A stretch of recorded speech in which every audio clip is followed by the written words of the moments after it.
Hey, Don McDowell from the Arizona Deer Association. We're down here in the Whetstone Mountains, just north of Sierra Vista, south of Tucson. Our host today is WM Brian Aragon here in Unit 34B. We're looking at the 466 Whetstone Drinker. What can you tell us about this drinker? So it was built in 1958. Total capacity on it is about 2,000 gallons.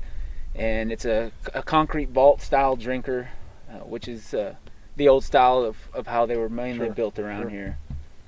And at this point, it goes dry if water isn't hauled to it up to 2 times a year. So as part of our job, we do that. We haul water to the water catchments. Okay, and this is going to be part of the HPC process for 2021. And ADA is going to be working with Brian and HPC, Dan Sterling, Kirby, and all the guys up at the department to see what we can do for this drinker.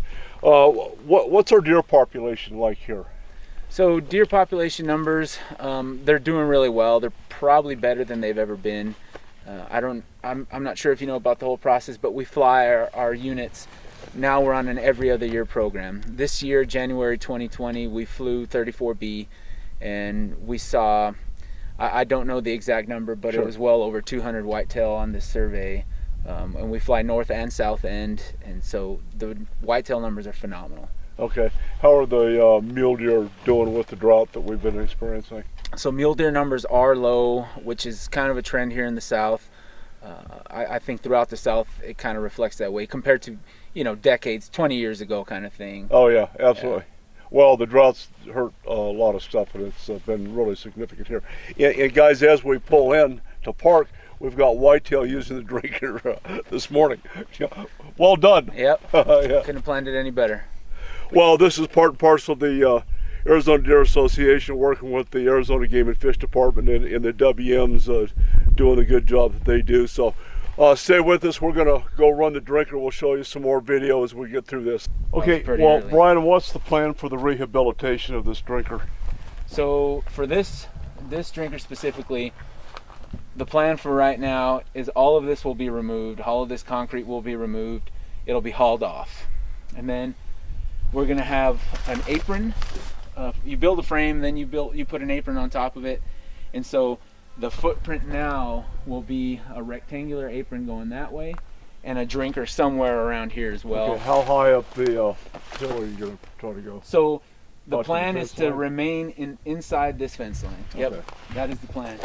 And then in the process, we'll also remove a lot of these bigger shrubs and things like that.